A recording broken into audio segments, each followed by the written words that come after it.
السلام علیکم ناظرین، خبر شامل کرتے ہیں اوکاڑا سے، جہاں پر ہمارے نمائندے طارق وحید بلوچ کے مطابق پتنگ باز ہو جائیں ہوشیار۔ اوکاڑا پولیس ہو چکی ہے تیار۔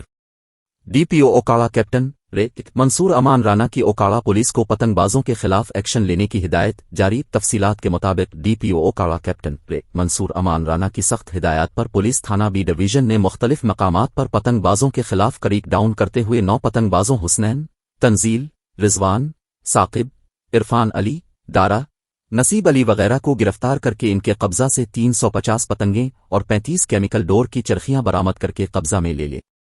پولیس ترجمان کے مطابق ڈی پی او کا کہنا ہے کہ پتنگ بازی ایک خطرناک کھیل ہے جس کی روک تھام کے لیے ہر ممکنہ اقدامات کیے جائیں گے۔ ڈی پی او نے شہریوں سے اپیل کی ہے کہ وہ اپنے بچوں کو پتنگ بازی کرنے سے روکیں۔ ہمیں متحد ہو کر اس خطرناک کھیل کو روکنا ہے۔ پتنگ بازی کے ذریعے انسانی جانوں سے کھیلنے کے خلاف بلا امتیاز قانونی کارروائی عمل میں لائی جائے گی، لہٰذا اپنے بچوں کی سرگرمیوں پر نظر رکھیں تاکہ بعد میں آپ کو پریشان کن حالات کا سامنا نہ کرنا پڑے۔ اب تک کے لیے اتنا ہی، مزید خبروں کے لیے ہمارے ساتھ رہیں۔